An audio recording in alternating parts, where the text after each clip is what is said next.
जैसा कि हमने लास्ट क्लास में बात करी थी कि बेसिकली हम अपने लोकोमोशन और मूवमेंट में किस सिस्टम का यूज करते हैं, वो था हमारा मस्कुलर सिस्टम। तो आज उसी मस्कुलर सिस्टम की वीडियो को आगे बढ़ाते हैं और आज की क्लास में कुछ एडिशनल चीजें और समझते हैं। So welcome to our YouTube channel Biofusion X. I am your educator Neha and today we are going to discuss about the muscular system in detail.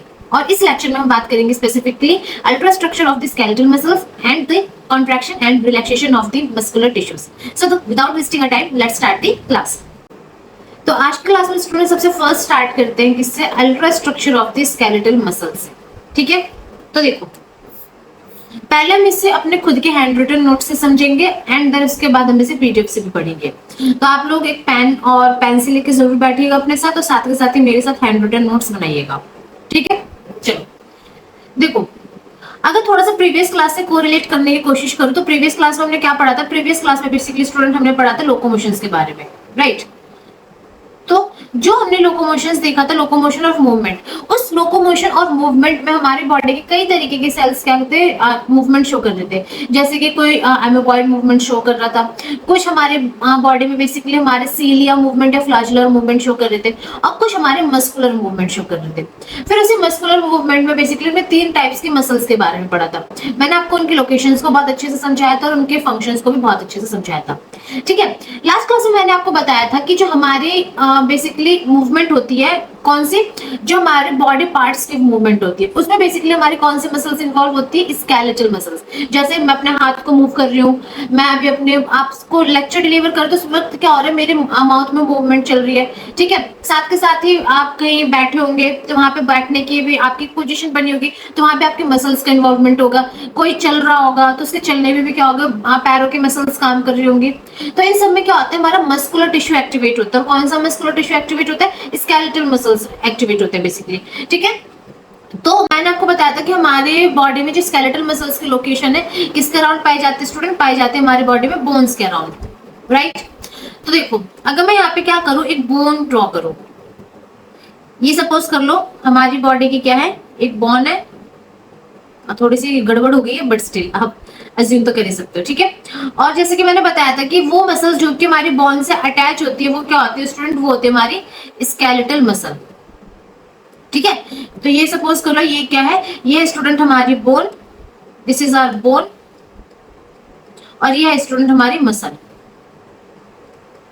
ठीक है, अब देखो यहाँ पे जो बोन है और मसल है वो आपस में क्या है? अटैच है। अटैच किसके थ्रू होंगी? एक कनेक्टिव टिश्यू होता है जिसको हम क्या कहते हैं? जिसको हम कहते हैं टेंडन्स।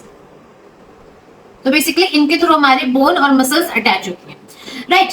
अगर मैं बात करूं किसकी कि इस मसल्स के अंदर क्या क्या चीजें प्रेजेंट है, तो देखो ये जो मसल्स है ना, इस मसल्स में स्टूडेंट हमारे कुछ सेल्स पाए जाते हैं ऐसे। तो ये जो सेल्स होते हैं बेसिकली, ये सेल्स क्या होते हैं? ये सेल्स होता है हमारे स्टूडेंट सी क्यूलाइन। ठीक है, तो ये क्या है? हमारे मसल है। मसल्स के अंदर बेसिकली बंडल लाइक स्ट्रक्चर्स पाए जाते हैं जिसको हम कहते हैं फेसिकुलाई। अब इनके अंदर भी क्या होता है? इसके अंदर भी हमारे स्टूडेंट पाए जाते हैं और भी इन फेसिकुलाई के अंदर और भी तरीके के सेल्स पाए जाते हैं। आप यहाँ पे देख सकते हो, ये जो मैंने ब्लू से ड्रॉ कर रही हूँ बेसिकली ये, इनको हम क्या कहते हैं? इनको हम कहते हैं स्टूडेंट मसल फाइबर या फिर मसल सेल। आप फाइबर बोलो या सेल बोलो, बात एक ही है। ठीक है, यही क्या होता है? सबसे फंक्शनल यूनिट होती है क्या? हमारे मसल्स के जो बेसिक सेल यूनिट होती है वो हमारे मसल फाइबर ही होती है। तो हमारे मसल्स में क्या पाया जाता है? मसल्स में हमारे बेसिकली पाए जाते हैं फेसिकुलाई, और उन फेसिकुलाई में हमारे पाए जाते हैं क्या? Muscles fibre. ठीक है, तो हम क्या करते हैं? पहले हम अपने मसल्स को अच्छे से ड्रॉ करके समझते हैं। सपोज करो ये क्या है? ये है हमारी मसल। ठीक है, मैंने जैसे कि बताया मसल्स के अंदर क्या होता है? बहुत सारे हमारे फेसिकुलाई होते हैं। तो ये मैंने क्या ड्रॉ कर दिया? मैंने ड्रॉ कर दिया बेसिकली फेसिकुलाई। इन फेसिकुलाई के अंदर क्या होता है? इन फेसिकुलाई के अंदर हमारे मसल्स फाइबर प्रेजेंट होते हैं। तो यहाँ पे क्या है? यहाँ पे बेसिकली हमारे ये मसल्स फाइबर है, राइट? ऐसे क्या होंगे? बहुत सारे हमारे मसल्स फाइबर, ये सारे जो डॉट डॉट बना रही है सारे हमारे मसल्स फाइबर है, राइट? अब देखो ये जो हमारे मसल्स है, हमारा फेसिकुलाई और हमारा मसल फाइबर है, इन तीनों के अराउंड क्या होते हैं? एक प्रोटेक्टिव लेयर होती है जो कि क्या करते हैं? प्रोटेक्शन प्रोवाइड करती है। ठीक है, और वो किसकी बनी होती है? वो बेसिकली हमारी बनी होती है कनेक्टिव टिश्यूज की। तो यहाँ पे देखो जो हमारी मसल्स है ना, जिसने हमारी एंटायर मसल्स को कवर करके रखा है, तो उसके अराउंड भी क्या है? एक हमारी लेयर प्रेजेंट है जिसने क्या कर रखा है? हमारी पूरी मसल्स को कवर करा हुआ है, ठीक है। दूसरा, जो हमारे मसल्स के अंदर फेस्टिकुलाई पाए जाते हैं उसके अराउंड भी क्या होता है स्टूडेंट, उसके अराउंड में हमारी एक लेयर पाई जाती है, ठीक है। तो यहाँ पे देखो, यहाँ पे बेसिकली इसके अराउंड भी क्या है, इसके अराउंड भी हमारी एक लेयर पाई जा रही है। और ठीक उसी तरीके से जो हमारा एक सिंगल मसल फाइबर है ना, उसके अराउंड भी क्या पाई जा रही है, हमारी एक प्रोटेक्टिव लेयर पाई जा रही है, जो मैं व्हाइट से ड्रॉ कर रही हूँ। तो यहाँ पे अगर मैं नेमिंग करूँ तो देखो, जो ब्लू वाला ये हमारा क्या है, ये बेसिकली हमारा एक मसल है, राइट। जिसने मसल्स को कवर कर रखा है उसका क्या नाम है, उसका नाम है स्टूडेंट हमारा एपिमाइसियम। फिर ये जो दूसरे ब्लू वाली लाइन है, दिस वन, ये हमारा क्या है, ये हमारा एक सिंगल फेस्टिकुलाई है। और जिसने इस फेस्टिकुलाई को कवर कर रखा है वो कौन से हमारी लेयर है, पेरिमाइसियम।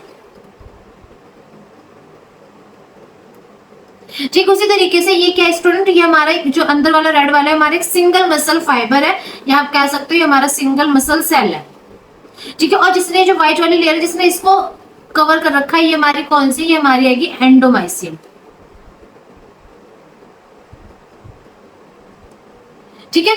तो मसल्स के अराउंड एपिमाइसियम है, फिर फेस्टिकुलाई के अराउंड पेरिमाइसियम है, मसल सेल्स के अराउंड हमारी क्या है, एंडोमाइसियम है। ये किसकी बात होगी, उसकी प्रोटेक्शन की बात होगी। अब हम देखते हैं एक सिंगल मसल सेल को।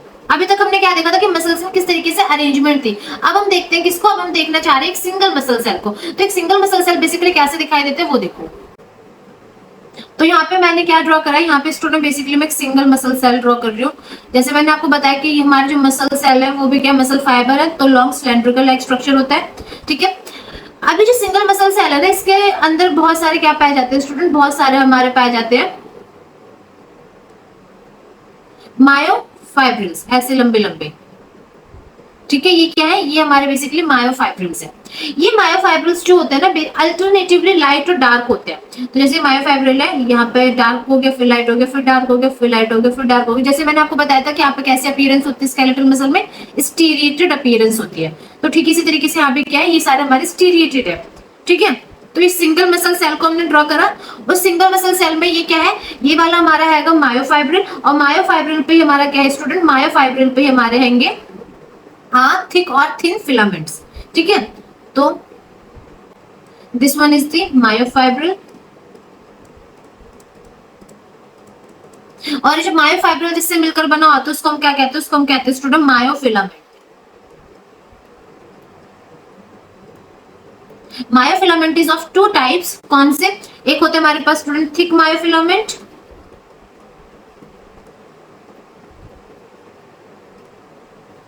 और दूसरा होता है स्टूडेंट हमारे पास थिन मायोफिलामेंट।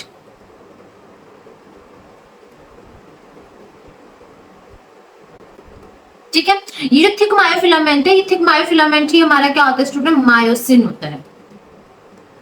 और ये जो थिन फिलामेंट होता है ना स्टूडेंट, ये हमारा क्या होता है, एक्टिन होता है, ठीक है। तो यहाँ से देखो, सबसे फर्स्ट अगर मैं कनेक्ट करने की कोशिश करूं तो यहाँ पे क्या है, जो हमारी जो बोन है, बोन से मसल अटैच होती है with the help of tendons.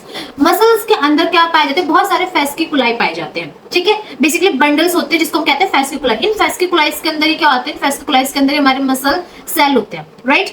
अभी जो मसल सेल है, उसी मसल सेल्स को हमने यहाँ पे इनलार्ज करा है, बट उससे पहले हमने यहाँ पे ये सोचने की कोशिश करी है कि इन मसल्स के, फेस्टिकुलाई के और हमारे मसल सेल्स के अराउंड में कौन कौन सी प्रोटेक्टिव लेयर्स पाई जाती है। तो यहाँ पे जो हमारे बेसिकली मसल है, मसल्स के अराउंड हमारी पाई जाती है एपिमाइसियम, फिर हमारे फेस्टिकुलाई के अराउंड पाई जाती है पेरिमाइसियम, और जो हमारे मसल सेल्स होते हैं उनके अराउंड पाई जाती है क्या, एंडोमाइसियम, ठीक है। ये जो फेस्टिकुलाई है ना, फेस्टिकुलाई के बीच में यहाँ पे देखो ये थोड़ा सा ना स्पेस भी होता है। ये स्पेस हमारा बेसिकली क्या होता है, protective tissue, sorry covering tissue से क्या होता है, कवर हो जाता है। हम उसे पैकेजिंग टिश्यू भी कहते हैं। तो ये स्पेस जो फिल करता है उसको हम क्या कहते हैं, उसको हम कहते हैं फेस्टिकल,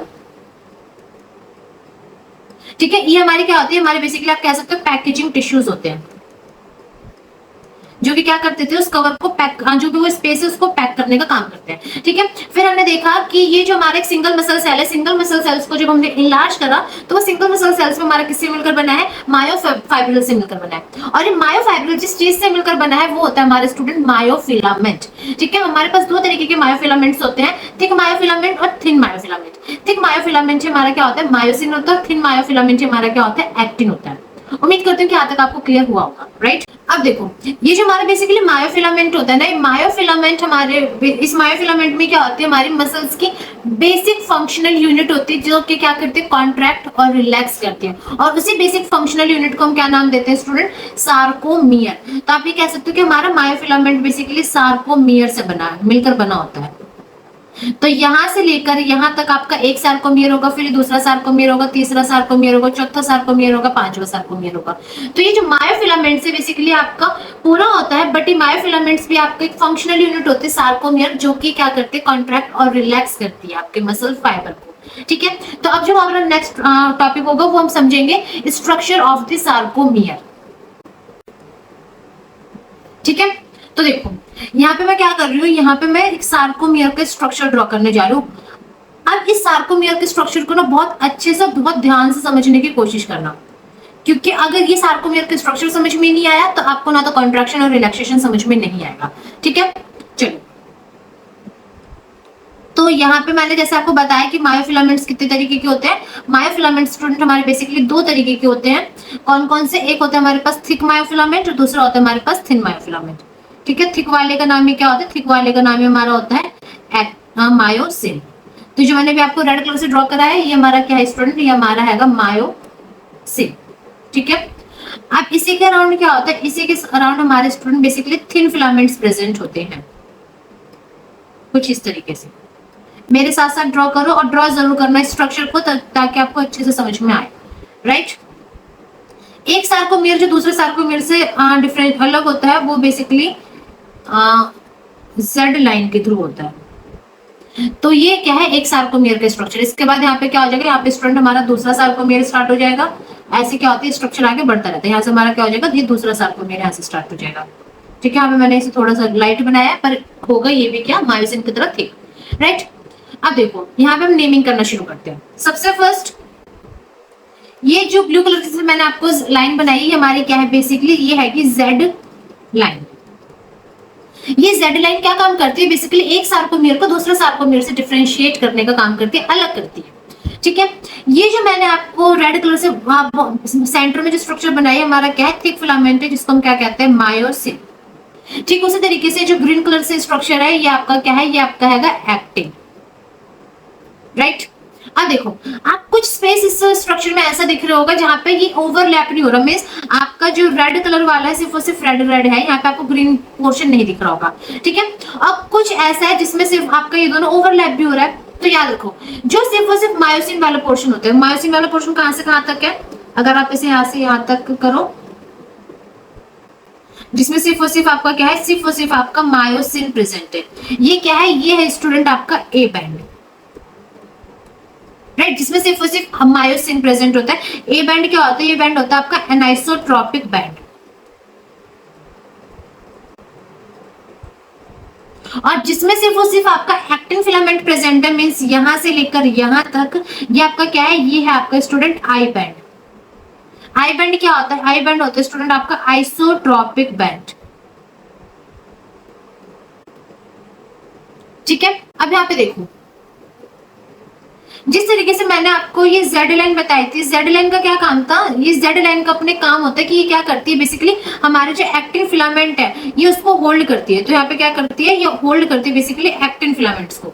तो उसी तरीके से क्या होता है, सेंटर में भी यहाँ पे क्या होता है स्टूडेंट, सेंटर में भी एक लाइन होती है कुछ इस तरीके से, जो मायोसिन को क्या करती है, होल्ड करती है। तो जो सेंटर में लाइन है ना, इसका नाम होता है स्टूडेंट हमारी एम लाइन।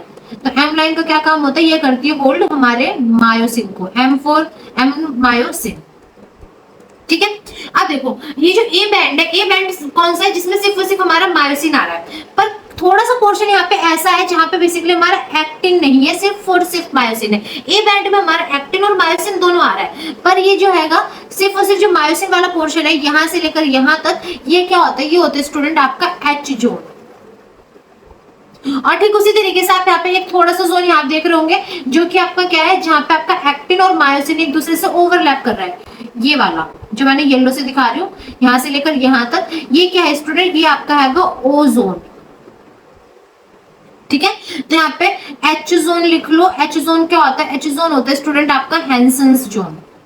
और जो ओ जोन होता है, ओ जोन होता है स्टूडेंट आपका ओवरलैपिंग जोन।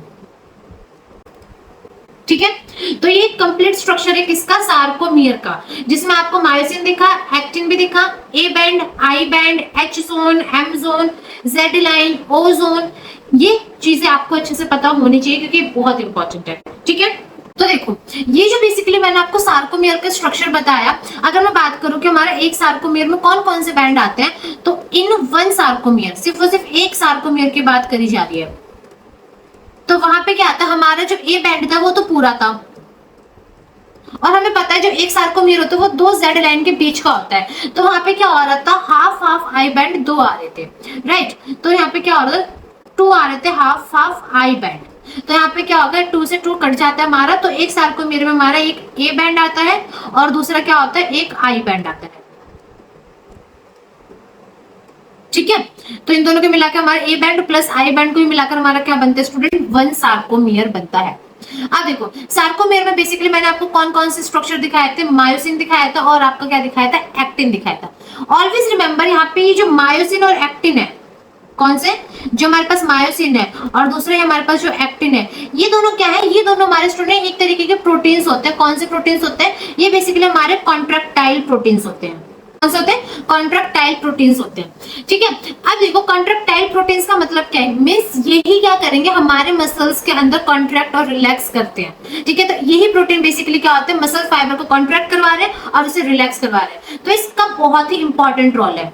तब हमें क्या करना है कि इसी एक्टिन और मायोसिन के स्ट्रक्चर को डिटेल में समझना है। तो सबसे फर्स्ट हम किसका समझेंगे, सबसे फर्स्ट हम समझेंगे स्टूडेंट मायोसिन का स्ट्रक्चर। ओके, तो देखो ये जो मायोसिन है, मायोसिन जैसे कि मैंने आपको बताया ये हमारा क्या होता है, ये हमारा होता है थिक फिलामेंट। जैसे कि मैंने आपको बताया कि मायोसिन क्या है, मायोसिन हमारा कॉन्ट्रैक्टाइल प्रोटीन है। अगर प्रोटीन है तो मींस वो किससे मिलकर बना होगा, वो मिलकर बना होगा हमारे पॉलीपेप्टाइड चेन से। तो ये जो मायोसिन है ना हमारे बेसिकली 6 पॉलीपेप्टाइड चेन से मिलकर बना होता है। ठीक है, 6 पॉलीपेप्टाइड चेन से बेसिकली मिलकर क्या होता है, ये बना होता है। अब देखो इस 6 पॉलीपेप्टाइड चेन में दो चेन कैसे होती है हमारी, एक मतलब 6 पॉलीपेप्टाइड चेन में दो तरीके की चेन होती है, हैवी चेन और हमारी दूसरी होती है लाइट चेन। बात करूं अगर मैं हैवी चेन की, तो जो हैवी चेन है ना ये बेसिकली हमारी 2 होती है और लाइट चेन हमारी कैसी होती है, 4 होती है। तो हैवी चेन क्या होती है, 2 इन नंबर और लाइट चेन होती है हमारी बेसिकली 4। ठीक है, अब देखो जैसे कि ये पॉलीपेप्टाइड चेन है तो मींस पॉलीपेप्टाइड में पॉलीमर्स होंगे, बट इस मायोसिन का कोई एक मोनोमर भी तो होगा जिससे मिलकर हमारा बेसिकली क्या बना है, पॉलीमर बना है। तो ये जो मायोसिन का हमारा मोनोमर होता है ना, उस मोनोमर को हम क्या कहते हैं, उस मोनोमर को हम कहते हैं स्टूडेंट मीरोमायोसिन, राइट। तो चलो यहाँ पे भी क्या करते हैं, एक ना स्ट्रक्चर ड्रॉ करते हैं किसका, अपना मायोसिन का। तो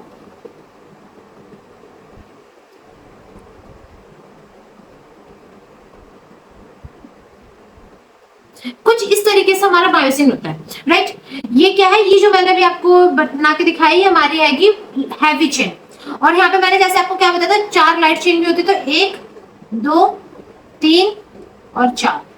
ये जो व्हाइट कलर से बनाई है मैंने क्या बनाया, लाइट चेन बनाया है। ठीक है, अब देखो यहां से लेकर यहां तक का जो पोर्शन होता है जहां पे बेसिकली इसने क्रॉसिंग नहीं करी है, जो ऐसे फाइबर लेके है, ये हमारा क्या होता है, ये होता है स्टूडेंट हमारा टेल पोर्शन। और टेल के आगे ये वाला क्या है स्टूडेंट, ये है हमारा हेड पोर्शन। ठीक है, आप टेल देख लो, टेल कैसी है, इसका जो नेचर है हमारी फाइबर है। अब देखो ये जो टेल है ना, टेल वाला पोर्शन हमारा बेसिकली लाइट मीरोमायोसिन से मिलकर बना हुआ है, क्योंकि यहाँ पे क्या है, यहाँ पे हमारी लाइट और हैवी चेन ये सिर्फ और सिर्फ क्या है हमारी, एक सिंगल चेन जा रही है। तो एक जो बेसिकली हमारा क्या है, ये हल्का है, तो ये हमारा किससे मिलकर बना होता है, ये हमारा लाइट मीरोमायोसिन से बना होता है, जिसको हम क्या कहते हैं, LMM। ठीक है, अब देखो ये जो हेड वाला पोर्शन है, हेड वाले पोर्शन पे हमारे 4 लाइट चेन भी आ रही है और 2 हैवी चेन भी आ रही है। ठीक है, तो ये हेड वाला पोर्शन कैसा है, ये हमारे स्टूडेंट ग्लोबुलर है, और बेसिकली ये हमारा हैवी मीरोमायोसिन से मिलकर बना हो रहा है, जिसे हम कह रहे हैं HMM। ठीक है, तो यहाँ पे मैं अगर HMM को लिख दूं तो ये हमारा क्या है, HMM है हमारा हैवी मीरोमायोसिन। अब देखो इसका जो हमारा मायोसिन का जो स्ट्रक्चर मैंने आपको ड्रॉ करके दिखाया है, इसके स्ट्रक्चर पे 2 तरीके की चीजें और पाई जाती हैं इसके हेड वाले पोर्शन पे। ठीक है, एक तो मैंने ऑरेंज कलर से बना दिया, दूसरा मैं यहाँ पे आपको बना के दिखा देती हूँ ग्रीन कलर से। एक है यहाँ पे हमारी क्या, एक है स्टूडेंट हमारी एटीपी बाइंडिंग साइट, जहाँ पे आके हमारा बेसिकली एटीपी बाइंड होता है। और ये जो ग्रीन कलर से मैंने आपको बना के दिखाया है, ये हमारे स्टूडेंट है एक्टिन बाइंडिंग साइट, जहाँ पे हमारा बेसिकली आके एक्टिन बाइंड होता है। तो देखो दोबारा मैं बताती हूँ, मायोसिन क्या है। मायोसिन हमारा एक तरीके का स्टूडेंट कॉन्ट्रैक्टाइल प्रोटीन है, राइट। कॉन्ट्रैक्टाइल प्रोटीन है जो कि किस क्या है, हमारा बेसिकली थिक फिलामेंट है। अभी कॉन्ट्रैक्टाइल प्रोटीन है तो प्रोटीन हमारा पॉलीपेप्टाइड से मिलकर बना होता है। तो यहाँ पे बेसिकली 6 पॉलीपेप्टाइड चेन से मिलकर बना होता है। इसमें से 2 हमारी हैवी पॉली चेन होती है और 4 हमारी लाइट चेन होती है, ठीक है। फिर हमने यहाँ पे स्ट्रक्चर ड्रॉ करा, तो जो हमारा बेसिकली ये टेल वाला पोर्शन है कैसा होता है, हमारे लाइट मीरोमायोसिन से बना होता है। और ये जो हेड वाला पोर्शन है ग्लोबुलर है नेचर में, और ये हमारा हैवी मीरोमायोसिन से मिलकर बना होता है। हेड वाले पोर्शन पे 2 बाइंडिंग साइट्स पाई जाती है, एक पाई जाती है हमारी एटीपी के लिए और दूसरी पाई जाती है हमारी एक्टिन के लिए। देखो जब भी हमारे मसल्स को ना कॉन्ट्रैक्ट करना होता है, तो कॉन्ट्रैक्ट करने के लिए हमारा एक्टिन और मायोसिन का आपस में आकर मिलना जरूरी है, ठीक है। तो जब तक कि एक्टिन और मायोसिन आपस में आके जुड़ेंगे नहीं, एक दूसरे से मिलेंगे नहीं, कॉन्ट्रैक्शन हो ही नहीं सकता। तो जाहिर सी बात है कि मायोसिन के ऊपर भी एक्टिन के लिए बाइंडिंग साइट प्रेजेंट होनी चाहिए, और ठीक उसी तरीके से एक्टिन के पास भी क्या होना चाहिए, मायोसिन के लिए बाइंडिंग साइट प्रेजेंट होनी चाहिए, ठीक है। यहाँ पे देखो एक चीज लिख लो, जब तक हमारा मायोसिन के हेड पर एटीपी बाइंड है, तब तक वो मायोसिन एक्टिन से बाइंड नहीं हो सकता। तो अगर एक मायोसिन को हमारे एक्टिन से बाइंड होना है, तो उसे क्या करना होगा, उसे उस एटीपी को हटाना होगा। तो यहाँ पे आप लिख सकते हो कि मायोसिन की क्या होती है, लेस एफिनिटी होती है, किसके लिए, एक्टिन के लिए। लेस एफिनिटी फॉर एक्टिन कब, जब उसके हेड पे क्या हो, जब उसके हेड पे हमारे बेसिकली एटीपी बाइंड हो। और हाई एफिनिटी हो जाएगी मायोसिन की एक्टिन के लिए कब, जब उसके सर पे, उसके हेड पे एडीपी बाइंड हो। ये चीज याद रखना है, ये दोनों जो चीज है ना, ये आपको मसल्स कॉन्ट्रैक्शन में बहुत ज्यादा हेल्प करेगी, बहुत इंपॉर्टेंट है, बहुत ज्यादा इंपॉर्टेंट है। और आपका क्वेश्चन भी बन सकता है यहाँ से कि हाई एफिनिटी कब होती है और लेस एफिनिटी कब होती है, ठीक है। तो ये हमने किसकी बात करी, हमने बात कर ली स्टूडेंट मायोसिन के स्ट्रक्चर की। अब हम बात करते हैं किसके, अब हम बात करते हैं स्टूडेंट अपने एक्टिन के स्ट्रक्चर की। तो हमारा क्या है, एक तरीके का थिन फिलामेंट है, राइट। थिन फिलामेंट है, थिन फिलामेंट है। तो थिन फिलामेंट किससे मिलकर बनाता है, एक्टिन से। ये साथ के साथ हमारा क्या होता है, कॉन्ट्रैक्टाइल प्रोटीन होता है। बात करूं मैं इस थिन फिलामेंट की ना, तो इस थिन फिलामेंट हमारा 3 तरीके के प्रोटीन से मिलकर बना होता है। कौन कौन से, एक होता है हमारा इसमें एक्टिन प्रोटीन, दूसरा होता है हमारे पास स्टूडेंट ट्रोपोनिन, और तीसरा होता है हमारे पास स्टूडेंट ट्रोपोमायोसिन, ठीक है। जहां पे जो एक्टिन है ना, ये एक्टिन हमारा बेसिकली कैसा है, ये एक्टिन यहाँ पे हमारे स्टूडेंट कॉन्ट्रैक्टाइल प्रोटीन है।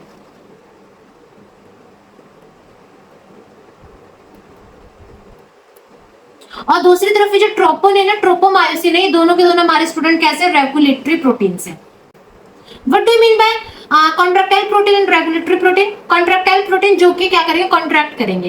रेगुलेटरी प्रोटीन जो उनके कॉन्ट्रैक्शन और रिलैक्सेशन को रेगुलेट करने का काम करेंगे, ठीक है। तो देखो ये जो हमारा एक्टिन होता है ना, ये एक्टिन क्या है, एक तरीके का पॉलीमर है, राइट। एक्टिन क्या है, हमारे स्टूडेंट बेसिकली पॉलीमर है। तो जाहिर सी बात है ये किसी मोनोमर से मिलकर बना होगा। तो ये ना क्या होता है, ये जो एक्टिन है ये हमारा बेसिकली छोटे छोटे मोनोमर से मिलकर बनता है, जिसको हम क्या कहते हैं, जी एक्टिन, ठीक है। ये जी एक्टिन क्या करते हैं, जी एक्टिन आपस में पॉलीमराइज करते हैं और एक फिलामेंटस लाइक स्ट्रक्चर बना लेते हैं, जिसे हम क्या कहते हैं, जिसे हम कहते हैं स्टूडेंट एफ एक्टिन। तो इन्होंने क्या करा, उन्होंने बेसिकली आपस में पॉलीमराइज करा और एक फिलामेंटस लाइक स्ट्रक्चर बना लिया, this one is the F actin, ठीक है। और यहाँ पे क्या हुआ, पॉलीमराइजेशन रिएक्शन हुई है। ये जो पॉलीमराइजेशन रिएक्शन होती है ना, ये पॉलीमराइजेशन रिएक्शन बेसिकली हमारी मैग्नीशियम आयन की प्रेजेंस में होती है, ठीक है। तो ये किसकी प्रेजेंस में हुई है, ये स्टूडेंट हमारी मैग्नीशियम आयन की प्रेजेंस में हुई है। तो यहाँ पे देखो ये जो जी एक्टिन है, जी एक्टिन पॉलीमराइज करता है और एफ एक्टिन बनाता है। और बेसिकली यहाँ पे हम जिस कॉन्ट्रैक्टाइल प्रोटीन की बात कर रहे हैं ना, वो हमारा ये एफ एक्टिन ही है। दूसरी तरफ मैं बात करूं किसकी, ट्रोपोनिन और ट्रोपोमायोसिन की। तो ये जो ट्रोपोनिन होता है ना, ट्रोपोनिन बेसिकली हमारा क्या होता है, ट्राइमर होता है। ट्रोपोनिन कैसा होता है स्टूडेंट, ट्रोपोनिन हमारा बेसिकली ट्राइमर होता है या ट्राइमेरिक प्रोटीन होता है। ट्राइमेरिक प्रोटीन का मतलब कि यहाँ पे बेसिकली 3 सब यूनिट्स होंगे इसकी, 1 2 3। हाँ, इसमें से एक होती है टीपीटी, एक होती है हमारी टीपीसी और तीसरी होती है हमारे पास टीपीआई। अब देखो इन तीनों सब यूनिट्स का क्या क्या काम होता है। यहाँ पे जो हमारे टीपीटी है ये क्या करते हैं, ये बेसिकली अटैच करते हैं, किससे अटैच करते हैं, ट्रोपोमायोसिन से। ठीक है, ये जो टीपीसी सब यूनिट है, टीपीसी सब यूनिट क्या करती है, अटैच करती है बेसिकली कैल्शियम आयन से। ठीक है, और जो टीपीआई सब यूनिट है, टीपीआई सब यूनिट हमारे बेसिकली क्या करती है, इनहिबिट का काम करती है। ठीक है, यहाँ पे टीपी का मतलब होता है ट्रोपोनिन। तो ट्रोपोनिन क्या ट्राइमेरिक होती है, जिसमें टीपीटी, टीपीसी और टीपीआई सब यूनिट से मिलकर बनी होती है। जहां पे टीपीटी का काम होता है अटैच करना ट्रोपोमायोसिन से, टीपीसी का कैल्शियम आयन से, और टीपीआई का इनहिबिट का काम होता है। ठीक है, तो इस वाले स्ट्रक्चर में देखो, ये जो हमारा बेसिकली एफ एक्टिन होता है ना, इस एफ एक्टिन के पास क्या होता है, एफ एक्टिन के पास हमारे स्टूडेंट बेसिकली ये जो मैंने आपको ट्रोपोनिन बताया ना वो अटैच होते हैं कुछ इस तरीके से। ठीक है, तो यहाँ पे क्या होता है, ट्रोपोनिन अटैच होते हैं ऐसे। और ये ट्रोपोनिन के साथ साथ यहाँ पे क्या होता है, जो हमारा ट्रोपोमायोसिन होता है वो कुछ इस तरीके से क्या होता है, इस तरीके से अटैच होता है। राइट, इस तरीके से क्या होता है, हमारा ट्रोपोमायोसिन अटैच होता है। और इसी ट्रोपोमायोसिन से हमारा जो ट्रोपोनिन है वो किस सब यूनिट के थ्रू अटैच होगा, हमारा टीपीटी सब यूनिट के थ्रू अटैच होता है। तो ये किसकी बात होगी, ये बात होगी हमारे एक्टिन फिलामेंट की। ऊपर हमने मायोसिन फिलामेंट के बारे में बात करी, और यहाँ पे हमने बात करी किसके बारे में, एक्टिन फिलामेंट के बारे में। राइट, ये दोनों स्ट्रक्चर आपको बहुत डिटेल में समझ में आने चाहिए, तभी आपको कॉन्ट्रैक्शन और रिलैक्सेशन समझ में आएगा। तो चलो देखते हैं अभी तक हमने क्या क्या पढ़ा है। तो अभी तक हमने क्या देखा था, ultra structure of the skeletal muscle. Right, so each of the skeletal muscle is a separate organ composed of 100 to 1000 of cell। जो भी हमारी स्केलेटल मसल होती है ना, स्केलेटल मसल अपने आप में क्या है, एक ऑर्गन है। अगर ये अपने आप में एक ऑर्गन है तो जाहिर सी बात है इस ये ऑर्गन टिश्यू से मिलकर बना होगा और वो टिश्यू सेल से मिलकर बने होंगे। राइट, तो ये जो हमारी स्केलेटल मसल्स होती है ना, स्केलेटल मसल बेसिकली जिससे मिलकर बनी होती है वो हमारे क्या होता है, मसल फाइबर होते हैं, जिसको हम क्या कहते हैं, मायोसाइट्स कहते हैं। आप चाहे मसल सेल बोलो चाहे आप मसल फाइबर बोलो, दोनों ही क्या है, सेम स्ट्रक्चर है, बस उसके दो डिफरेंट टर्म्स है। जैसे कि किसी का नाम घर पे खुशी होता है तो उसी के स्कूल में नाम प्रियांशी होगा, किसी को अपने नेम से बुलाते हैं पर उसी के 2-3 नाम हो सकते हैं। ठीक है, ये जो स्केलेटल मसल्स है ना, स्केलेटल मसल्स के अराउंड क्या होता है, बहुत सारे हमारे कनेक्टिव टिश्यूज होते हैं, मसल फाइबर होते हैं, ब्लड वेसल्स होते हैं, नर्व्स भी होते हैं। राइट, तो यहाँ पे मैंने आपको जैसे बताया था, जो हमारी मसल्स होती है, मसल्स हमारी क्या होती है, मसल्स के अराउंड हमारे बहुत तरीके के कनेक्टिव टिश्यूज होते हैं। फर्स्ट होता है हमारा कौन सा, एपिमाइसियम, दूसरा होता है हमारे पास पेरीमाइसियम, तीसरा होता है हमारे पास एंडोमाइसियम।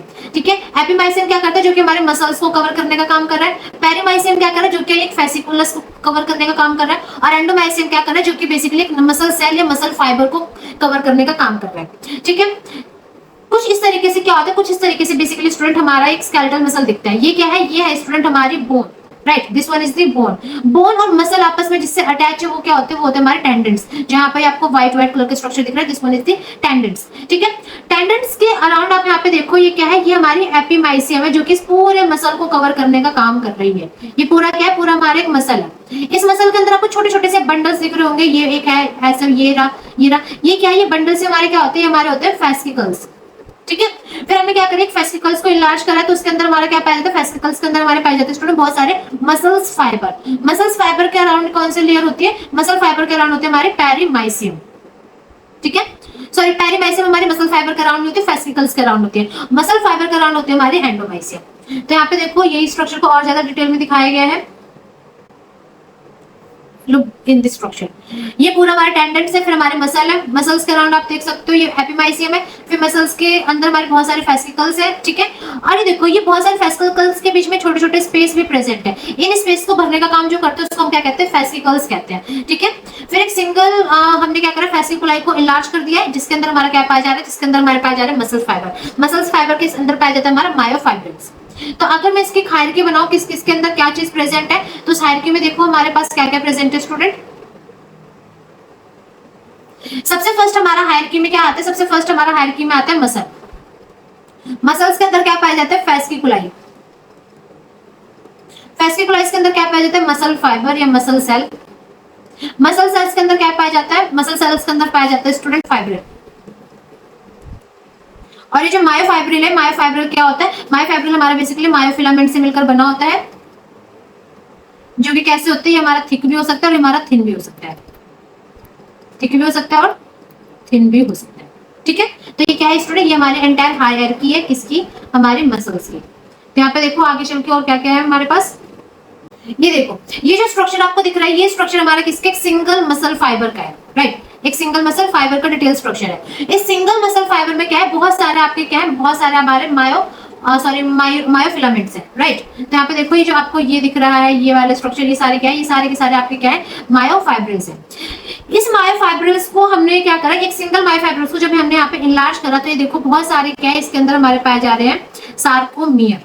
यहाँ से लेकर यहाँ तक हमारा एक सार्कोमियर है। और ये जो मायोफाइब्रिल है, ये मायोफाइब्रिल किससे मिलकर बना होता है, मायोफाइब्रिल हमारा मायोफिलामेंट से मिलकर बना होता है। और उसी मायोफिलामेंट के अंदर में थिक फिलामेंट्स भी पाए जा रहे हैं, थिन फिलामेंट्स भी पाए जा रहे हैं। ये जेड लाइन है, दो जेड लाइन के बीच में एक सिंगल सार्कोमियर पाया जाता है। साथ के साथ ये जो मसल फाइबर होता है, मसल सेल होते हैं, मसल सेल्स के अंदर बहुत सारी चीजें और भी पाई जाती है, ठीक है। तो देखो यहाँ पे क्या है, ये सार्कोमियर का स्ट्रक्चर दिखाई दे रहा है आपको।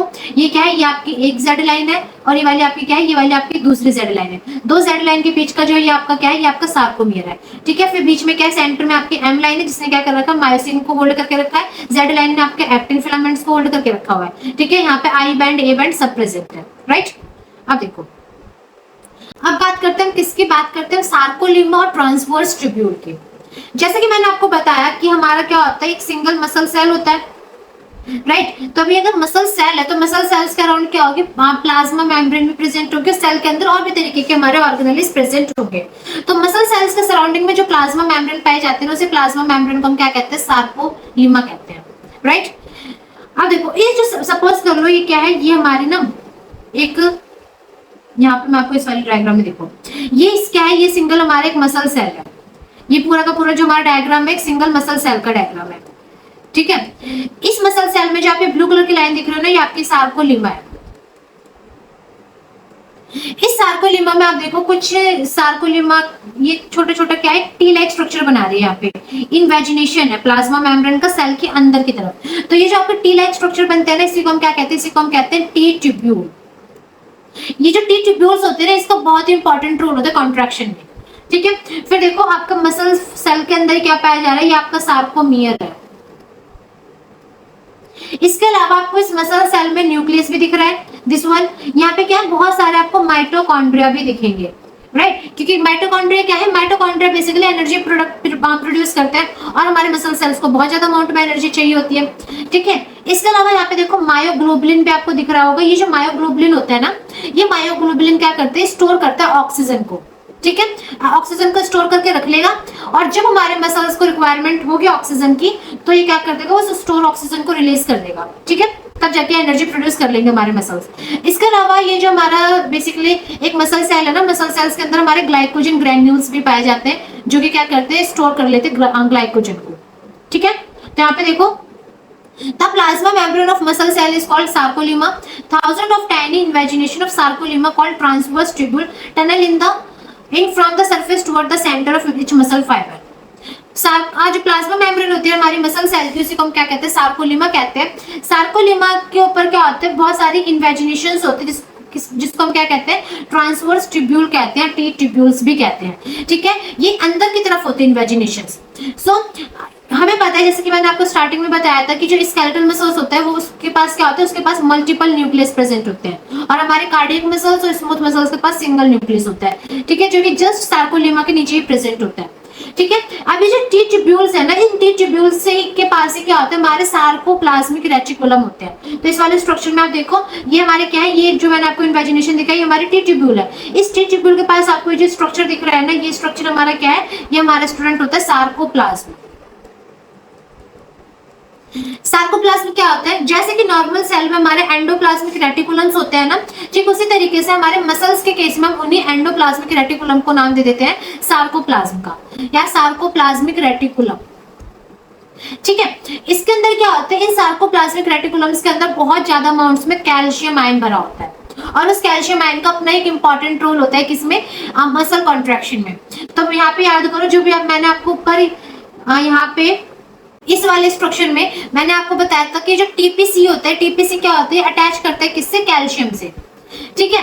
तो इससे इस टीपीसी को वो कैल्शियम कहाँ से मिलेगा, वो कैल्शियम इस टीपीसी को तब मिलेगा जब सार्कोप्लाज्मिक रेटिकुलम से वो कैल्शियम आयन बाहर आएंगे साइटोप्लाज्म, ठीक है, तब जाके इसे क्या मिलेगा, कैल्शियम मिलेगा। अब वो साइटोप्लाज्म कैसे बाहर आएंगे तो वो भी अभी हम समझेंगे। प्लाज्म क्या होता है, सार्कोप्लाज्म हमारा मसल सेल्स का साइटोप्लाज्म होता है, राइट, जिसके अंदर क्या होता है, इसके अंदर हमारे ग्लाइकोजेंस होते हैं in the form of glycogen granules, जो कि जब हमारा एटीपी सिंथेसाइज होता है वहां पे यूज करे जाते हैं। ठीक है, इसके अलावा यहाँ पे क्या होता है, इस सार्कोप्लाज्म में हमारे मायोग्लोबिन्स भी प्रेजेंट होते हैं, जो कि क्या करते हैं, जो कि हमारा ऑक्सीजन के साथ बाइंड कर सकते हैं। ठीक है, फिर इसके बाद हमने अगला स्ट्रक्चर देखा था मायोफाइब्रिल्स का। मायोफाइब्रिल्स क्या होती है, हमारी एक कॉन्ट्रैक्टाइल ऑर्गेनेली होती है, जो कि 2 मीटर क्या होते हैं, 2 मीटर इसका डायमीटर होता है। ठीक है, और इसकी कैसे होती है, स्टीरिएटेड अपीयरेंस होती है, राइट। इसे मायोफाइब्रिल के अंदर ही क्या पाया जाता है, इसे मायोफाइब्रिल्स के अंदर ही मायोफिलामेंट्स पाए जाते हैं, जो कि हमारे 2 तरीके के होते हैं, thick myofilament and thin myofilaments, जो कि अरेंजमेंट होकर अरेंज करके अपने आप को क्या बनाते हैं, सार्कोमियर बनाते हैं। तो आप इस स्ट्रक्चर के अंदर देखो, इस स्ट्रक्चर के अंदर हमारा क्या है, ये हमारा सार्कोमियर है, राइट। फिर जो सार्कोमियर होता है ना, ये सार्कोमियर हमारी क्या होती है, स्ट्रक्चरल एंड फंक्शनल यूनिट होती है मायोफाइब्रिल्स की। दो सार्कोमियर आपस में डिफरेंशिएट करे जाते हैं by the help of Z line या जेड डिस्क। ठीक है, यहाँ पे क्या होता है, जो थिक और थिन फिलामेंट होते हैं एक दूसरे के ऊपर ओवरलैप करते हैं, और ओवरलैप करने के बाद अलग अलग तरीके के बैंड्स बनाता है। ठीक है, मैंने आपको स्ट्रक्चर बहुत अच्छे से समझा दिया है। यहाँ पे हमारे पास 2 तरीके के बैंड्स बनते हैं, ए बैंड बनता है और हमारे पास आई बैंड बनता है। ए बैंड जो होता है वो हमारा डार्क होता है, क्यों, क्योंकि वो सिर्फ और सिर्फ वहाँ पे हमारा मायोसिन प्रेजेंट होगा। आई बैंड जो होता है हमारा लाइट होता है, क्यों, क्योंकि वहाँ पे सिर्फ और सिर्फ हमारा एक्टिन प्रेजेंट होगा। ठीक है, ये जो ए बैंड होता है ना, बेसिकली क्या होता है, मिडल पार्ट होता है। ठीक है, और जो कि डिफरेंट इस मिडल पार्ट जो हमारा ए बैंड होता है, मिडल पार्ट, उसी को हम क्या कहते हैं, हैंसन जोन भी कहते हैं। ठीक है, और जो हमारा बेसिकली आई बैंड का जो मिडल पार्ट होता है वो हमारा जेड लाइन से क्या होता है, डिफरेंशिएट होता है। हमारे ए बैंड में हमारा एक्टिन और मायोसिन दोनों आ रहा था, पर जो आई बैंड हो रहा है, आई बैंड में सिर्फ और सिर्फ हमारा एक्टिन फिलामेंट आ रहा था। ठीक है, जब कॉन्ट्रैक्शन होता है ना, तो उस कॉन्ट्रैक्शन में ऑलवेज रिमेंबर, जो हमारा ए बैंड होता है उसके लेंथ में कोई चेंज नहीं आता, पर जो हमारे आई बैंड होती है ना, आई बैंड बेसिकली छोटी हो जाती है जब कॉन्ट्रैक्शन होता है। ये चीज कैसे होती है आप देखना। ठीक है, यहाँ पे आपको फिर सबके फंक्शंस दे रखे हैं कि क्या फंक्शन होता है, ए का, आई का, जेड का, एम का। ठीक है, ये आप अपनी तरफ से पढ़ लेना। अब यहाँ पे बात करते हैं, क्या आप बात करते हैं, कुछ हमारे मसल्स में बेसिकली कुछ तरीके के प्रोटीन्स पाए जाते हैं, जो कि मैंने आपको बता दिया कौन कौन से। यहाँ पे बेसिकली हमारे मसल सेल में 3 तरीके के प्रोटीन्स पाए जाते हैं। एक पाया जाता है हमारा कॉन्ट्रैक्टाइल प्रोटीन, जो कि कॉन्ट्रैक्शन और रिलैक्सेशन में काम करता है। दूसरा पाया जाता है हमारे पास रेगुलेटरी प्रोटीन, जो कि इस कॉन्ट्रैक्शन और रिलैक्सेशन को रेगुलेट करने का काम करेगा। तीसरा पाया जाता है हमारे पास स्ट्रक्चरल प्रोटीन। ठीक है, कॉन्ट्रैक्टाइल प्रोटीन हमारे पास 2 तरीके के होते हैं, एक्टिन और मायोसिन। रेगुलेटरी प्रोटीन भी हमारे पास 2 तरीके के होते हैं, ट्रोपोमायोसिन और ट्रोपोनिन। और स्ट्रक्चरल प्रोटीन की भी मैंने यहाँ पे आपको लिस्ट दे रखी है। ठीक है, तो यहाँ पे हमारा क्या कंप्लीट होता है स्टूडेंट, यहाँ पे हमारा कंप्लीट होता है ultra structure of the skeletal muscle. अब जिसको ये स्केलेटल मसल का अल्ट्रा स्ट्रक्चर समझ में आ गया है, तो उसके लिए कॉन्ट्रैक्शन और रिलैक्सेशन बहुत इजी लगेगा।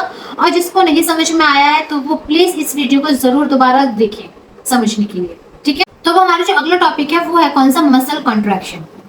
तो आइए अब देखते हैं कि बेसिकली मसल कॉन्ट्रैक्ट कैसे करती है। ये मसल कॉन्ट्रैक्शन को समझाने के लिए सबसे फर्स्ट मैं आपको अपने हैंड रिटन नोट से समझाऊंगी, जो कि आपको लिख लिख के बताऊंगी। ठीक है, उसके बाद मैंने लास्ट में, इस वीडियो के लास्ट में आपको एक 3D एनिमेशन की मदद से समझने को मौका मिलेगा। तो आज की क्लास में आपको बहुत मजा आएगा, एंड तक जरूर बने रहिएगा। ठीक है, चलिए।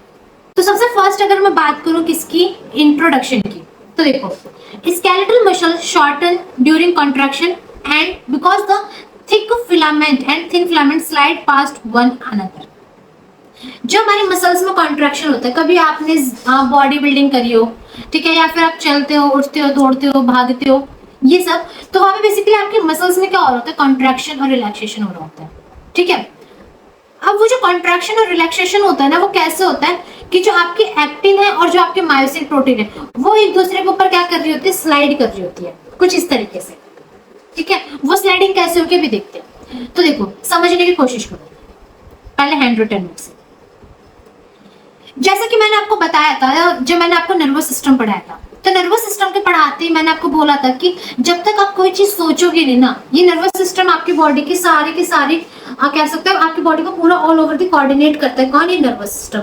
तो इसी तरीके से क्या हो रहा होगा, जो हमारी बॉडी में जो भी मूवमेंट हो रही है, जो भी एक्टिविटी हो रही है, ये सब कौन कर रहा है, ये सब कहीं ना कहीं इसमें हमारा नर्वस सिस्टम काम कर रहा है, राइट। न्यूरॉन से हमारे क्या आता है, मैसेज आएगा।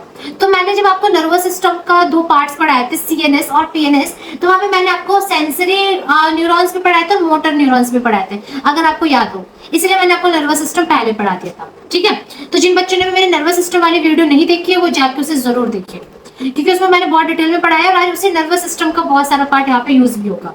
तो देखो, सबसे पहले सपोज करो कि आपने अपने ब्रेन में सोचा कि ना मुझे इस हाथ को अभी जो बिल्कुल रेस्ट के मोशन में है उससे उठाना है, या फिर आपने अपने ब्रेन में सोचा कि अभी मैं बैठा हूं, अब मुझे उठकर चलना है। तो जैसे आपने सारी चीजें सोची तो आपके ब्रेन से क्या आएगा, आपके ब्रेन से आएगा मैसेज। ठीक है, तो देखो ब्रेन में क्या प्रेजेंट होते हैं, आपके ब्रेन से क्या आएगा, ब्रेन से आएगा बेसिकली आपका मैसेज।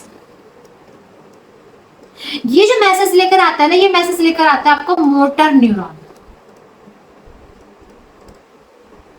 ठीक है, मोटर न्यूरॉन क्या करा, मोटर न्यूरॉन आके लेके आया मैसेज। अब यहाँ पे क्या है, यहाँ पे ना सपोज कर लो ये क्या है, ये है आपका ब्रेन। ठीक है, इस ब्रेन से क्या निकला होगा, इस ब्रेन से निकला होगा न्यूरॉन। ये न्यूरॉन का क्या होगा, ये न्यूरॉन का होगा एक्सॉन टर्मिनल। ठीक है, यहाँ पे एक्सॉन टर्मिनल पे क्या होंगे, न्यूरॉन के सिनेप्स, सिनेप्टिक क्या कहते हैं, सिनेप्टिक नोड्स प्रेजेंट होंगे। ठीक है, और यहाँ पे क्या होगा स्टूडेंट, यहाँ पे आपका प्रेजेंट होगा मसल फाइबर। सपोज करो ये क्या है, ये आपका स्केलेटल मसल है, तो this one is the skeletal muscle. ये आपका ब्रेन है और ये बेसिकली आपका मोटर न्यूरॉन है जो कि ब्रेन से लेकर आया क्या, मैसेज। ठीक है, अब मैसेज किस फॉर्म में आएगा, ये जो ब्रेन से जो मैसेज आता है हमारा आता है स्टूडेंट बेसिकली एक्शन पोटेंशियल की फॉर्म में।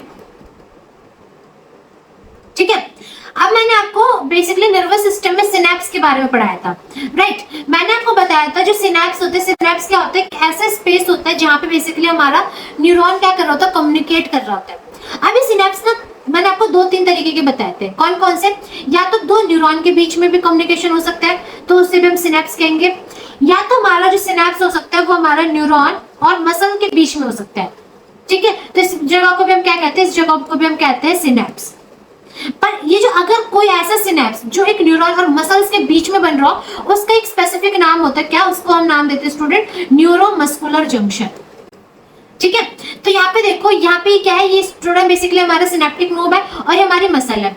यहाँ पे जो स्पेस है, this space is known as neuromuscular junction, NMJ, neuromuscular junction. ठीक है, तो ब्रेन से क्या आ रहा है, ब्रेन से आ रहा है बेसिकली हमारा एक्शन पोटेंशियल। ये एक्शन पोटेंशियल कहाँ पहुंच गया, ये एक्शन पोटेंशियल पहुंच गया हमारा सिनेप्टिक नोड पे। ठीक है, अब जैसे हमारा जो एक्शन पोटेंशियल सिनेप्टिक नोड पे पहुंचा, तो सिनेप्टिक नोड पे यहाँ पे याद रखना जो न्यूरॉन और मसल्स के बीच में जो सिनेप्स होता है वो हमारा केमिकल सिनेप्स होता है। केमिकल सिनेप्स का मतलब कि यहाँ पे बेसिकली क्या होगा, यहाँ पे हमारे स्टूडेंट होगा कैल्शियम आयन का रिलीज। ठीक है, तो देखो एक्शन पोटेंशियल आ गया कहाँ पे, हमारे सिनेप्स पे। जैसे एक्शन पोटेंशियल बेसिकली हमारे सिनेप्स पे आता है ना, तो वो क्या कर देता है, हमारी मेम्ब्रेन को डिपोलराइज कर देता है। किसकी, जो हमारे मसल्स की मेम्ब्रेन होती है ना, मसल मेम्ब्रेन को, मसल मेम्ब्रेन कौन सी, हमारी सार्कोलीमा, यही है ना हमारी मसल के प्लाज्मा मेम्ब्रेन। इस सार्कोलीमा को क्या कर देते हैं, इस सार्कोलीमा को स्टूडेंट बेसिकली वो डिपोलराइज कर देता है। अब याद करो, जब हमारे बेसिकली जो हमारी सार्कोलीमा का डिपोलराइजेशन हो गया है, तो कौन से आयन का इन्फ्लक्स होगा और कौन से आयन का इफ्लक्स होगा। नर्वस सिस्टम में मैंने आपको बताया था कि जैसे हमारी मेम्ब्रेन डिपोलराइज होती है तो वहां पे क्या होता है, हमारा सोडियम आयन का इन्फ्लक्स हो जाता है और बेसिकली हमारा जो पोटेशियम आयन होता है उसका क्या हो जाता है, उसका हो जाता है इन्फ्लक्स। ठीक है, तो जैसे एक्शन पोटेंशियल हमारे सार्कोलीमा पे पहुंचा, सार्कोलीमा पे क्या है, सार्कोलीमा हमारी डिपोलराइज हो गई, डिपोलराइज हो गई तो यहाँ पे क्या हो गया, यहाँ पे हमारे बेसिकली जो सोडियम आयन है उनका इन्फ्लक्स हो गया। ठीक है, इन्फ्लक्स होने के बाद जैसे कि और कैल्शियम आयन का क्या हो गया, इन्फ्लक्स हो गया, थोड़ा सा इन्फ्लक्स हुआ, मेम्ब्रेन और ज्यादा डिपोलराइज होगी, एक थ्रेशोल्ड लेवल तक गई। थ्रेशोल्ड लेवल पे जाने के बाद पूरा क्या हो गया, बहुत सारे सोडियम आयन सडनली क्या हो गए, अंदर आ गए। अभी मैंने आपको सार्कोलीमा पे एक स्ट्रक्चर बताया था, क्या, टी ट्यूब्यूल। ये टी ट्यूब्यूल कैसा था, ये टी ट्यूब्यूल कुछ इस तरीके का स्ट्रक्चर था, समथिंग लाइक दैट। ठीक है, तो यहाँ से क्या हो गया, यहाँ से भी हमारे सोडियम आयन अंदर आने शुरू हो गए। यहाँ पे क्या हो रहा है, यहाँ पे सोडियम आयन अंदर आ रहे हैं। और दूसरी तरफ ये टी ट्यूब्यूल क्या है, इन्वेजिनेटेड है, तो ये टी ट्यूब्यूल की मदद से भी क्या होगा, बहुत सारे सोडियम आयन बहुत जल्दी जल्दी क्या होंगे, अंदर आने शुरू हो जाएंगे। तो इस टी ट्यूब्यूल की मदद से भी क्या हो रहा है, हमारे सोडियम आयन बहुत जल्दी जल्दी क्या हो रहे हैं, अंदर आ रहे हैं। ठीक है, अब जैसे कि मैंने आपको बताया था कि इसे यहीं पे क्या होता है स्टूडेंट, यहीं पे हमारे प्रेजेंट होता है सार्कोप्लाज्मिक रेटिकुलम। क्या प्रेजेंट होता है, यहाँ पे प्रेजेंट होता है हमारा सार्कोप्लाज्मिक रेटिकुलम। इस सार्कोप्लाज्मिक रेटिकुलम में हमारे क्या है, सार्कोप्लाज्मिक रेटिकुलम में हमारे प्रेजेंट है कैल्शियम आयंस। तो जैसे हमारे इस मेम्ब्रेन का डीपोलराइजेशन होता है, सोडियम आयन अंदर आते हैं, सोडियम आयन जैसे अंदर आएंगे ना, तो यहाँ पे क्या होता है, ये जो सार्कोप्लाज्मिक रेटिकुलम है, टी ट्यूब्यूल है, ये आपस में ना किसी दूसरे वोल्टेज गेटेड आयन चैनल से क्या होते हैं, अटैच होते हैं, ठीक है, जिसे हम क्या कहते हैं, यहाँ पे ट्राइड बनता है। तो जैसे सोडियम आयन अंदर आए, ये ट्राइड एक्टिवेट हो गया और इसने क्या कर दिया, साइटोप्लाज्मिक रेटिकुलम में कन्फर्मेशनल चेंज लाकर इसके अंदर जितने भी कैल्शियम आयन थे, उस कैल्शियम आयन को क्या कर दिया, उन कैल्शियम आयन को रिलीज कर दिया, किसमें रिलीज कर दिया, साइटोप्लाज्म में।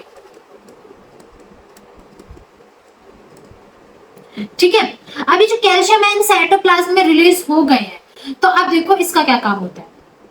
तो यहाँ पे देखो, जैसे कि मैंने आपको बताया था, जो हमारा एक्टिन होता है, ये जो हमारा थिन फिलामेंट होता है, थिन फिलामेंट के ऊपर 3 तरीके के प्रोटीन्स पाए जाते हैं, एक्टिन, ट्रोपोमायोसिन और ट्रोपोनिन। ठीक है, तो यहाँ पे देखो, मैं यहाँ पे पहले आपको ना एक एक्टिन बना के समझाती हूँ। ये क्या है, ये हमारा एक एक्टिन है। ठीक है, एक्टिन के ऊपर जो हमारे ट्रोपोमायोसिन होता है ना, कौन सा स्ट्रक्चर, बेसिकली ट्रोपोमायोसिन। ये क्या है, ये हमारा ट्रोपोमायोसिन है। ये ट्रोपोमायोसिन क्या करता है, ये ट्रोपोमायोसिन है बेसिकली जो मायोसिन बाइंडिंग साइड है उसको हाइड करके रखता है। ठीक है, अब अगर ये जब तक ये ट्रोपोमायोसिन हमारे मायोसिन बाइंडिंग साइड को ओपन नहीं करेगा, यहाँ पे हमारा मायोसिन आके बाइंड नहीं हो सकता। ठीक है, मायोसिन आके अगर बाइंड नहीं होगा तो बेसिकली कैसे हमारा कॉन्ट्रैक्शन होगा। ठीक है, तो हमें क्या करना है, इस मायोसिन को हटाना है। अब इस मायोसिन को हटाने के लिए हम क्या करेंगे, जैसे कि मैंने आपको यहाँ पे एक और स्ट्रक्चर बताया था, क्या, ट्रोपोनिन का। ठीक है, तो यहाँ पे क्या होता है स्टूडेंट, यहाँ पे ना हमारे ट्रोपोनिन भी क्या होते हैं, प्रेजेंट होते हैं। ये जो मैंने ग्रीन कलर का बताया है, ये हमारे क्या है, ट्रोपोनिन है। ठीक है, तो जैसे कि मैंने ट्रोपोनिन में आपको 3 तरीके के सब यूनिट्स बताए थे, कौन कौन से, एक बताई थी मैंने आपको बेसिकली टीपीटी, दूसरे बताए थे टीपीसी और तीसरे बताए थे टीपीआई।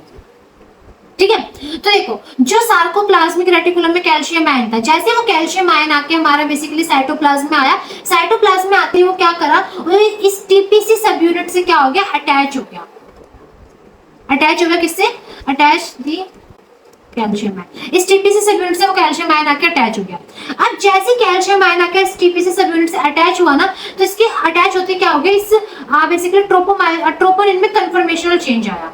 ठीक है, और यहाँ पे जो हमारी टीपीटी सब यूनिट थी ना, ये टीपीटी सब यूनिट क्या काम कर रही थी, ये टीपीटी सब यूनिट हमारी स्टूडेंट बेसिकली अटैच थे ट्रोपोमायोसिन से। अब जैसे क्या हुआ, इस टीपीसी के अटैच होते ही कन्फर्मेशनल चेंज आया, तो कन्फर्मेशन चेंज आते ना, जो टीपीटी है जो हमारे ट्रोपोमायोसिन से अटैच थी, उसमें भी चेंज आया और ये क्या होगी, हट गई।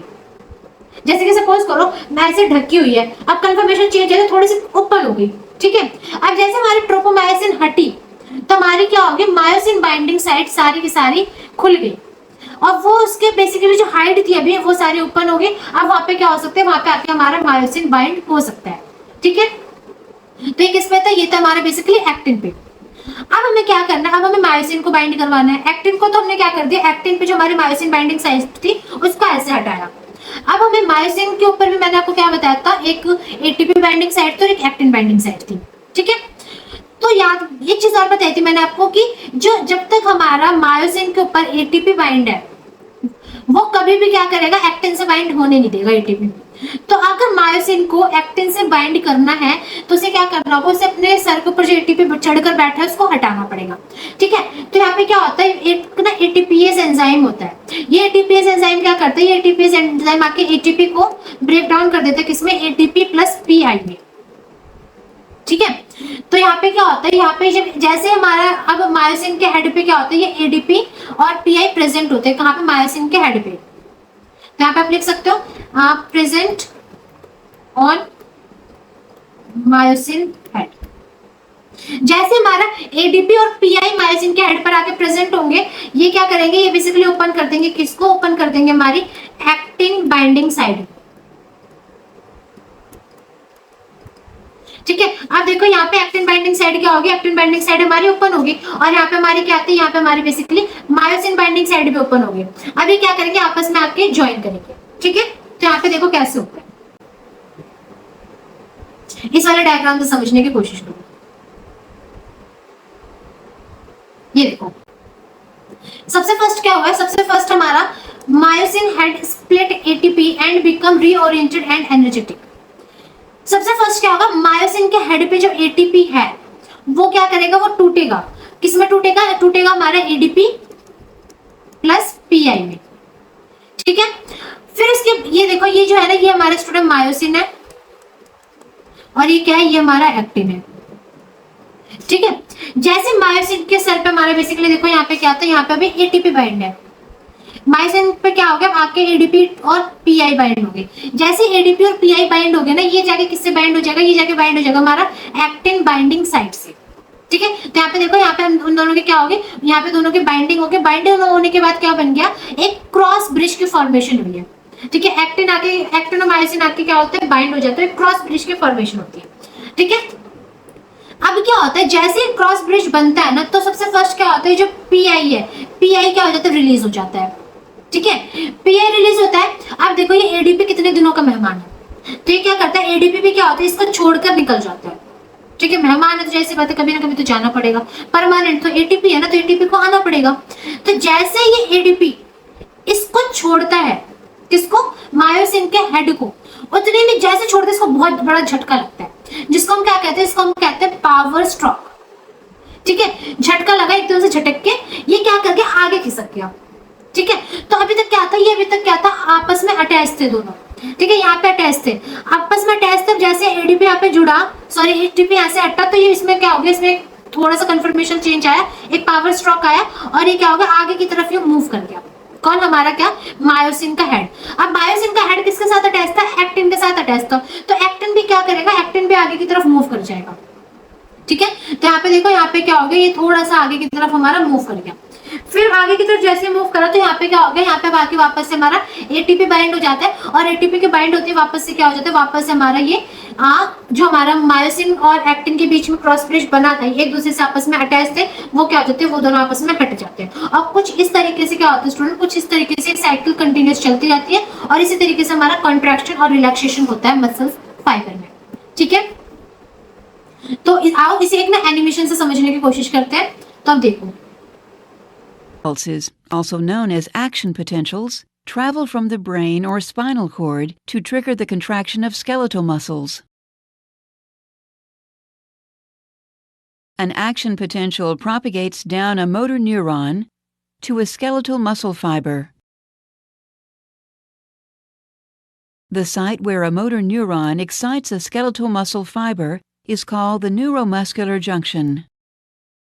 This junction is a chemical synapse consisting of the points of contact between the axon terminals of a motor neuron and the motor end plate of a skeletal muscle fiber. The events at the neuromuscular junction occur in 7 coordinated steps. Step 1.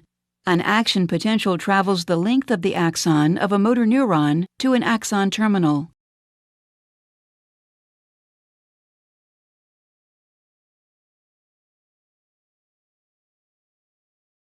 Step 2.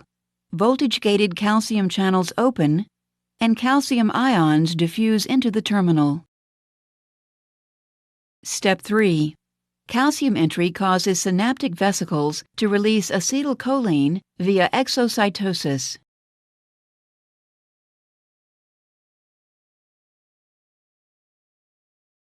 Step 4. Acetylcholine diffuses across the synaptic cleft and binds to acetylcholine receptors, which contain ligand-gated cation channels. Step 5. These ligand-gated cation channels open. Step 6. Sodium ions, shown here in red, enter the muscle fiber, and potassium ions, shown here in blue, exit the muscle fiber. The greater inward flux of sodium ions relative to the outward flux of potassium ions causes the membrane potential to become less negative. Step 7. Once the membrane potential reaches a threshold value, an action potential propagates along the sarcolemma. The sequence of events that converts action potentials in a muscle fiber to a contraction is known as excitation-contraction coupling. If we look at a single muscle fiber, we see that an action potential travels across the entire sarcolemma, and is rapidly conducted into the interior of the muscle fiber by structures called transverse tubules. Transverse, or T-tubules, are regularly spaced enfoldings of the sarcolemma that branch extensively throughout the muscle fiber. At numerous junctions, the T-tubules make contact with the calcium-storing membranous network known as a sarcoplasmic reticulum, or SR.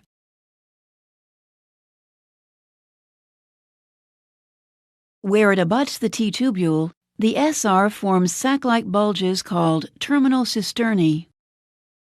One portion of a T-tubule plus two adjacent terminal cisternae is known as a triad.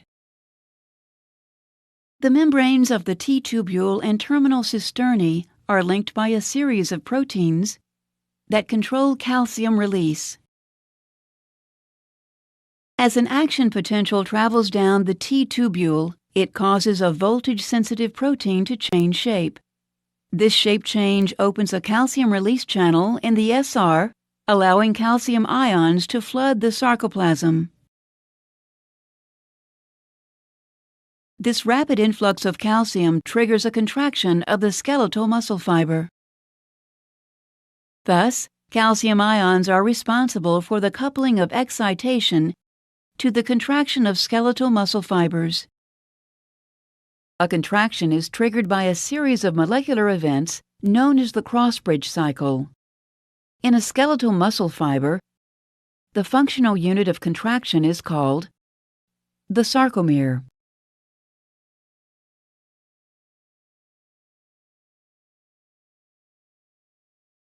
A sarcomere shortens when myosin heads in thick myofilaments form cross bridges with actin molecules in thin myofilaments.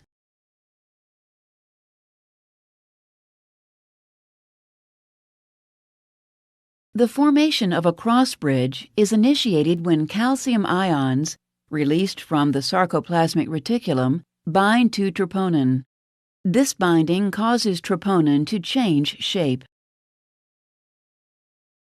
Tropomyosin moves away from the myosin-binding sites on actin, allowing the myosin head to bind actin and form a cross bridge. Also note that the myosin head must be activated before a cross-bridge cycle can begin. This occurs when ATP binds to the myosin head and is hydrolyzed to ADP and inorganic phosphate. The energy liberated from the hydrolysis of ATP activates the myosin head, forcing it into the cocked position. A cross-bridge cycle may be divided into 4 steps. Step 1. Cross-bridge formation. The activated myosin head binds to actin, forming a cross bridge. Inorganic phosphate is released, and the bond between myosin and actin becomes stronger. Step 2. The power stroke. ADP is released and the activated myosin head pivots, sliding the thin myofilament toward the center of the sarcomere. Step 3. Cross-bridge detachment. When another ATP binds to the myosin head, the link between the myosin head and actin weakens, and the myosin head detaches. Step 4. Reactivation of the myosin head. ATP is hydrolyzed to ADP and inorganic phosphate. The energy released during hydrolysis reactivates the myosin head, returning it to the cocked position. As long as the binding sites on actin remain exposed, the cross-bridge cycle will repeat. And as the cycle repeats, the thin myofilaments are pulled toward each other and the sarcomere shortens. This shortening causes the whole muscle to contract. Cross-bridge cycling ends when calcium ions are actively transported back into the sarcoplasmic reticulum.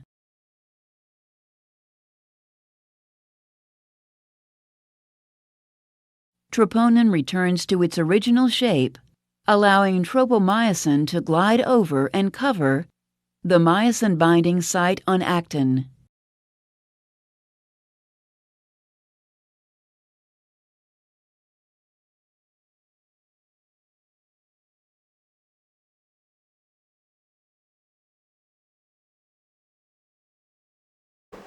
उम्मीद करती हूँ कि आपको जो animation में video मैंने दिखाई उससे आपको समझ में आ गया होगा। अगर आपको कोई भी डाउट है तो आप वो मुझसे कमेंट सेक्शन में पूछ सकते हैं, मैं आपके हर कमेंट सेक्शन का जवाब देने की पूरी कोशिश करूंगी। और अगर आप ये चाहते हो कि मैं आपकी कोई लाइव क्लास लूँ तो उसके लिए भी आप मुझे कमेंट सेक्शन में बता सकते हैं। जितने ज्यादा वोट्स आएंगे मेरे पास लाइव क्लास के लिए, मैं उतनी जल्दी आपकी लाइव क्लास में लूंगी। ठीक है, सो आज के लिए इतना ही।